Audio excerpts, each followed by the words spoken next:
제일 나쁜 놈들은 검찰이야. 그동안 입 딱 다물고 있었고. 네. 와, 진짜. 몰수보다 아까 그 얼린 호수 좀 빌려줘요. 내가 조건 살았다고 얘기했지. 김태현 기자와 함께 이야기를 나눠볼까 합니다. 이거 사실 진짜 너무너무 분노할 사건이 또 남아 있습니다. 2022년 대선은 대장동 대선이라고 해도 과언이 아니죠. 그렇죠. 그렇습니다.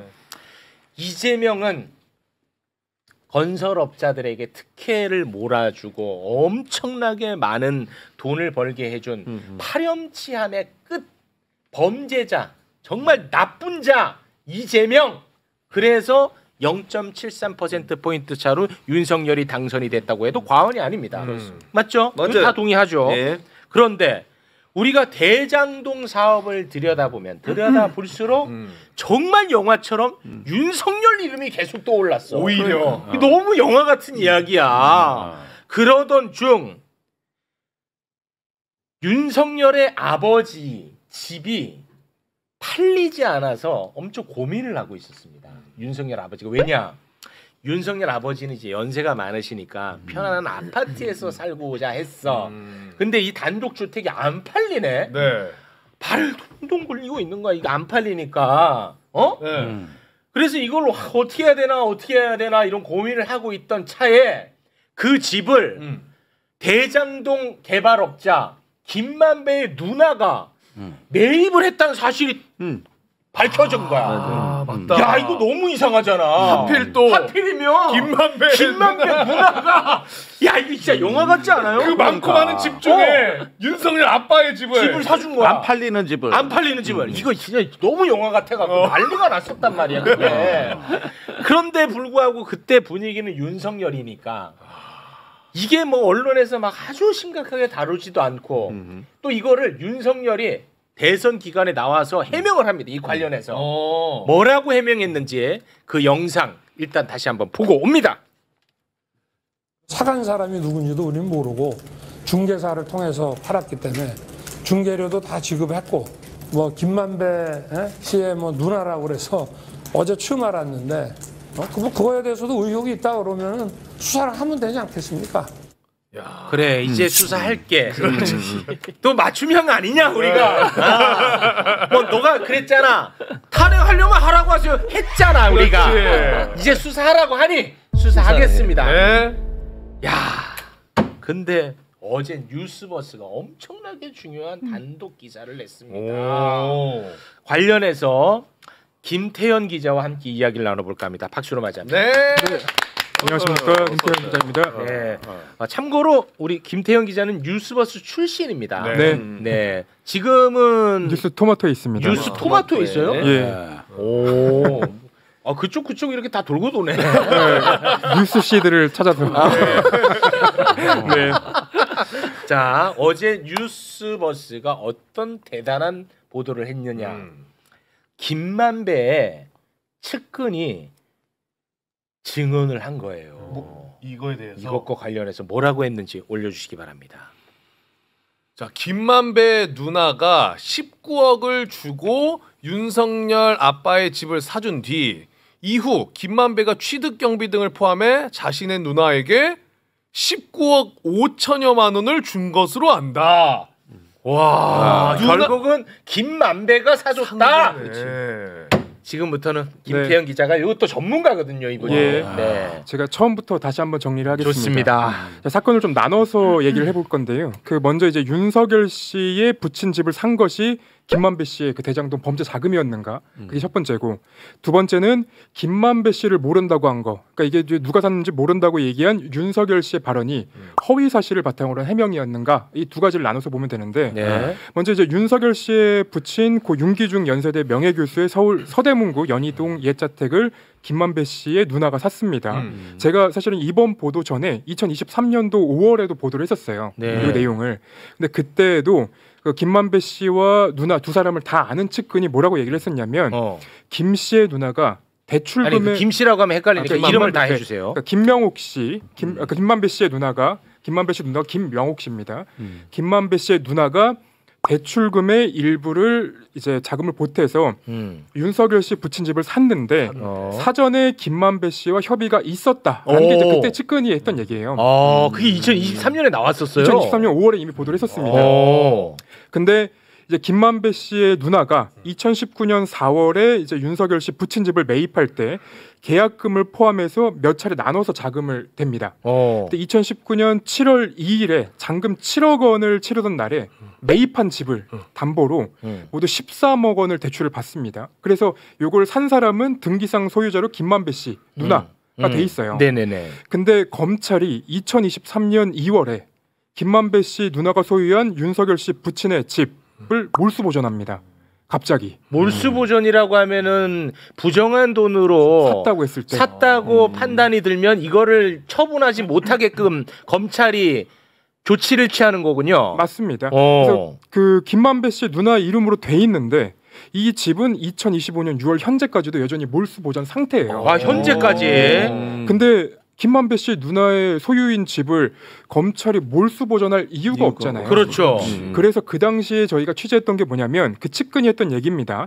김만배 씨의 누나가 잔금을 치른 뒤에 얼마 지나지 않아서 주택 매입 대금 등 소요된 자금까지 더해서 약 20억이 조금 안 되는 돈을 김만배 씨가 누나한테 건넸다라는 점을 이제 측근이 저희한테 얘기를 합니다. 와. 네. 그래서 다시 말하자면 소유자는 김만배 씨의 누나였지만 실제 윤석열 씨 부친집을 사는 자금은 김만배 씨의 대장동 범죄 자금일 수도 있다라고 검찰은 봤던 거죠. 검찰이 그렇게 여기서 제일 나쁜 놈들은 검찰이야. 그동안에 딱 따블고 있었고. 네. 진짜 몰수 보존. 아까 그 얼린 호수 좀 빌려줘요. 자, 그래서 이제 그 윤석열 씨 측의 아까 해명을 저희가 봤지만 윤석열 씨 측은 그 당시 이제 대선 후보 시절에 부동산 중개업소에서 3명 정도 소개를 받았었고 그 가운데 이제 한 명인 김만배 씨와 김만배 씨의 누나와 거래했다는 주장을 했거든요. 근데 쉽게 말하면 김만배 씨와 전혀 관련성이 없고 우연찮게 로또의 확률로 김만배 씨의 누나가 윤석열 본인 이제 부친의 집을 사게 됐다. 이게 너무 그냥 우연이다. 말이 되냐? 에휴, 김태현 저걸 믿고 앉았어. 저희는 안 믿어서 기사를 썼죠. 그래서 그 당시에 이제 홍준표 대선 그 후보가 대구시장일 때 윤석열 씨랑 대선 경선 과정에서 말이 되냐? 로또만큼 당첨되기 어려운 우연의 일치다라고 얘기를 했었고 홍준표가 네, 그 시기에 홍준표 대구시장이 얘기를 했었고 홍준표가 자기랑 싸우는 상대에 대해서는 항상 진실만 얘기해요. 정론직필하시는 분이에요. 네. 그럼에도 그 당시 이제 법무부 장관이었던 한동훈이 이거는 이제 야당에서도 더 이상 의혹 제기가 끝났는데 왜 자꾸 이걸 갖고 물고 뜯냐라고 이제 반박을 했었어요. 법사 유출. 한동훈이가 이제 윤석열 편들어줬어. 그렇죠. 아이고 참. 근데 지금도 지금 반윤처럼 행동하는 거 내가 꼴 살았다고 얘기했지. 한 몸.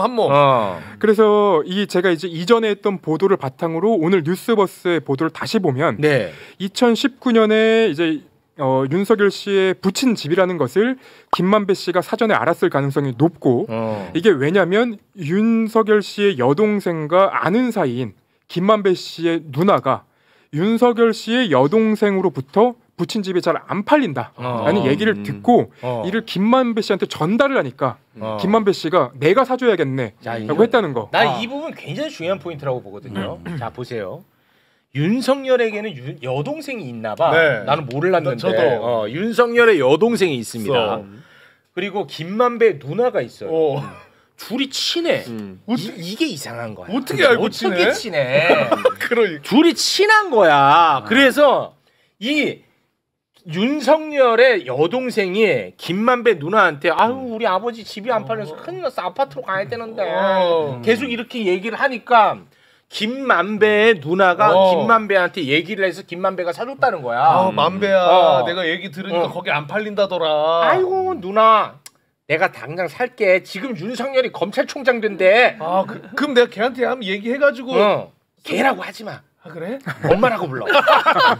아니 그러니까 이게 난 굉장히 중요하다고 봐요. 어떻게 윤석열 여동생하고 김만배 누나가 친해? 대한민국 이 많은 사람 중에 나 이 본질로 봅니다. 그래서 그 당시에 이제 한 보수 언론의 그 기사를 보면 김만배 씨의 누나랑 윤석열 씨의 동생이 공인중개에서 그 부동산에서 만났대요. 그래서 거기서 이제 그 알게 됐다는 거예요. 우연히 우연히. 그러니까 마치 이제 그 당시 보수 언론 보도를 보면 서로 아무것도 모르는 서로 모르는 것처럼 와갖고 만나갖고 뭐 거래를 뭐 했다 뭐 이런 식으로 얘기를 했는데 우리가 믿을 수 없는 거죠. 근데 안 팔리는 집을 안 팔리는 이거는 진짜 얼리노스 꺼내줘야 진짜. 잘 올려놓으신 것 같아요. 이거 얼리노스 꺼내야 돼 이거 진짜. 그 보도를 보면 다 가져가. 근데 그 보도를 보면 김만배 씨의 누나가 집을 한 40개를 봤는데 그 중에 이걸 딱 하나 골라가지고 샀다는. 제일 안 팔리는 집을 제일 안 팔리는 집을 샀다는 그런 거예요. 얘기는 듣고 싶지 않고요. 근데 실제로 근데 집이 팔리고 윤석열의 아버지는 아파트로 이사 갑니다. 예, 실제로. 근데 그 동네에서 이미 그 집이 윤석열 검찰총장의 아버지의 집이다라는 이제 소문이 이미 났던 거예요. 네. 그러니까 김만배 씨의 누나가 모를 수가 없는 거죠, 사실은. 그리고 그 당시에 김만배 씨가 그 한 경제지에서 법조 출입하던 그 검찰 법원 취재를 담당하는 기자였고요. 그래서 아까 이제 기사에서 봤던 김만배 씨를 알고 있는 그 측근은 부친의 집이기 때문에 윤석열 씨도 당연히 금방 알게 됐을 것이다라는 얘기를 한 거죠. 네. 그래서 김만배 씨의 누나가 이 연희동 주택을 매입한 그 시기에 윤석열 씨가 서울중앙지검장이었는데 네. 검찰총장으로 유력하게 거론이 되던 상황이었고 시기가 또 네. 시기가. 그리고 2019년 6월 17일에 검찰총장의 공식 내정이 되는데요. 김만배 씨 측이 이 집을 산 게 언제냐면 그로부터 한 달이 채 안 됐을 때입니다. 7월 2일. 네. 그러니까 6월 17일에 검찰총장이 공식 내정이 되고 7월 2일에 이 집을 삽니다. 그러니까 안 팔리던 집을 김만배 씨의 누나가 이 집을 사게 되는 거. 그러니까 이게 너무나도 호의적인 거래를 하게 됐다는 거죠. 안 팔리는 집을. 그러니까. 그러니까 이게 얼마나 영화 같은 이야기야. 대장동은 이재명 범죄자로 선거 캠페인을 했었는데 윤석열이 범인은 윤석열 아닌가? 야 이런 영화가 있냐? 아니 나는 진짜 이렇게 영화 같은 이야기가 있나 싶어요. 프레임은 와. 이재명 대통령이 김만배에게 특혜를 줬다의 프레임인데 네. 뒤에서 김만배의 누나는 윤석열의 집을 사주고 네. 김만배가 돈을 댔다는 의혹. 더 웃긴 이야기는 검찰은 다 알고 있었다는 거. 그거를 볼 수- 그런데도 불구하고 검찰은 아직도 이재명을 대장동 범죄자로 보고 지금 수사가 지금 대통령이 돼서 그게 중단이 된 거지. 그렇죠. 그 기소됐잖아요. 근데 이제 많은 분들이 모르시는 게 하나 있는데 와. 제가 오늘 그 이진동 대표한테 뉴스버스 홍보를 좀 하고 오라고 해서 얘기하는 네, 건데 뉴스버스. 뉴스버스가 고발 사주 의혹을 보도하고 나니까 네. 그거를 뒤집으려고 대장동이 나온 거예요. 시기상으로. 그러니까 고발 사주 사건을 덮기 위해서 대장동이 나온 거예요. 잠깐, 야 이거 재밌다. 네. 내가 지금 계속 그 동안에 얘기했잖아. 김건희 도이치모터스 주가 조작 그리고 채널 A 이 두 개를 덮기 위해서 고발 사주가 된 겁니다. 네. 근데 이 고발 사주를 덮기 위해 대장동이 됐다고. 그렇죠. 와 이거 너무 재밌다. 시기상으로 그렇게 떨어집니다. 막 열리네. 캐비넷 이럴 때 쓰는 거구만. 그래서 저희가 그때 그 보도를 하고 나서 갑자기 대장동 보도가 처음에 첫 보도는 굉장히 이제 근거가 좀 부족한 보도였거든요. 근데 그 보도가 나온 걸 보고 야 이거 고발 사주 사건을 덮기 위해서 이거 나온 거다라고 저희가 이제 주장을 했었는데 네. 그때 당시에는 안 들리죠. 왜냐하면 윤석열 씨가 그 당시에 제가 이제 몸담았던 뉴스버스를 대상으로 마이너 언론이다. 맞아요. 제보를 하려면 뭐 큰 데로 가야지, 네, 메이저 맞아요. 가야지. 뭐 네. 이런 얘기를 하니까. 네. 그리고 나서 이제 시간이 지나서 그에 대한 그 이제 연장선상으로 그에 대한 보복으로 윤석열 씨의 그 부산저축은행 부실 수사 보도했던 뉴스버스를 또 압수수색을 하는 맞아. 걸로 저희는 봤거든요. 네.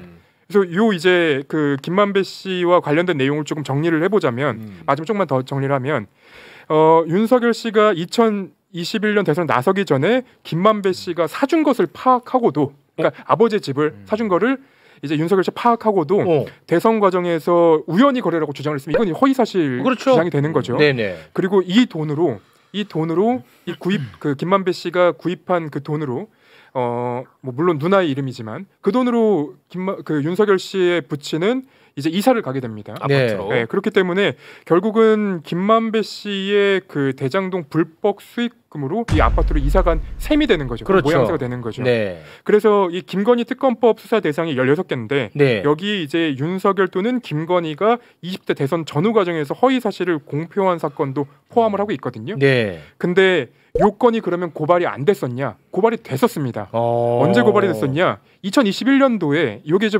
그 처음에 보도가 되고 그 이후에 이제 저희는 보도한 거지만 2021년도에 이 의혹이 제기가 되자마자 2022년도 2021년도 아무튼 그때 그 되자마자 그 사생의 이제 김만배 대표가 네네. 매부쇼에 나오셨습니다. 예, 바로 고발을 했었거든요. 네. 근데 요 윤석열 씨 부친의 집을 사준 것은 김만배 씨가 뇌물을 준 것 아니냐 이 의혹 하나 그리고 윤석열 씨의 해명이 허위 해명이었던 것 아니냐 이 두 가지가 다 고발이 됐었는데 진작에 요게 이제 공수처로 갔다가 검찰로 이첩이 됩니다. 그리고 각하가 돼요. 근데 근데 그 시기에 검사장이 그때 친윤으로 불렸던 송경호 검사장이었고 송경호가 그 나오는군요. 시기에 이재명 대통령은 김문기 씨를 모른다는 이유로 기소가 됩니다. 그걸로 대선에 이렇게 떠들썩했다는 게 정말 세상이 얼마나 썩었다는 겁니까? 근데 아직도 여기 그 댓글에 그 또지라고 하는 분이 아이고 소설들 쓰고 앉았네 이렇게 하시는데 맞습니다. 소설 같은 이야기인데 여기서 지어낸 얘기 하나라도 하잖아요. 우리는 바로 고발당해요. 바로 고발당한다니까. 오윤회 대통령 권한대행이 바로 고소하잖아요. 저희는 지어내면 바로 고소고발당합니다. 월요일날 조사받는데. 예. 어쨌든 지금까지 얘기한 거는 팩트 나온 그렇습니다. 팩트잖아요. 네. 팩트 설명하라고 저를 부르신 거니까요. 그렇습니다. 근데 이게 법률적으로는 결국에는 이제 윤석열 당시 이제 검찰총장, 뭐 중앙지검장 시절의 얘기들이고 사실은 윤석열과 김만배를 놓고 윤석열의 아버지와 여동생 그리고 김만배의 누나 이렇게 지금 사실상 뭐 아바타식으로 뭐 했다 이런 취지인데 그러면은 이거는 사실 뇌물죄 여부도 이거는 좀 수사를 해봐야 되는 거예요. 김만배가 안 팔리는 집을 사줬다라고 한다면은 그 이익에 대해서는 뇌물로 볼 가능성도 있습니다. 그래서 이 부분은 반드시 이번에 좀 수사가 특검에서 이루어져야 될 것 같습니다. 네, 너무 아주 적절한 지적인 것 같습니다. 내가 그 잘 알던 어떤 형이 엄청 이런 정치 시사에 관심 많고 본인은 그리고 우리나라 제일 똑똑한 줄 알아. 근데 이제 지난 대선에 대장동에 그 형이 화가 많이 나 있어서 이재명을 뭐 매일 씹는 글을 올리더라고 페북에. 그러면서 이제 우리는 들여다볼수록 윤석열이 막 튀어나왔잖아. 오히려, 부산저축은행이라든지 뭐 계속 튀어나왔잖아. 그거를 또 그렇게 조롱하면서 정신 이상자들이라고 막 그런 글을 올렸더라고. 그 보도에 대해서 그 문제 제기를 하는 사람들에 대해서. 그럼 저 정신 이상자 됐던 건가요? 아니 그 진짜 그렇게 해요. 근데 그런 사람들 많았습니다. 나름 지식인이라고 하는 척하는 사람들. 그 건으로 저희는 이제 압수수색도 당하고 제가 이제 그 검사들 수사관들 앞에서 방송까지 했던 그 희한한 경험도 했었는데 그때 그 팩트와 관련해서 그러니까 부실 수사를 했다는 점은 저희가 의혹 제기를 했지만 현재까지 명확하게 밝혀졌던 적은 없어요. 검찰도 그 부실 수사가 없었다고 주장만 하고 있지 실제로 수사 관련된 자료들을 보면은 부실 수사를 했다는 의혹 제기는 충분히 가능했거든요. 알겠습니다. 보면 볼수록 근데 내가 궁금한 게 지금 오늘 나온 이런 뉴스들이 이제는 드디어 이제 권력이 교체되고 진실을 말할 수 있다는 사람들이 서서히 나타나는 현상으로 봐야 되는 거겠죠. 저는 그렇게 보고 있습니다. 알겠습니다. 오늘 거기 이게 정권 교체가 실감나는데 그렇습니다. 정확합니다. 자,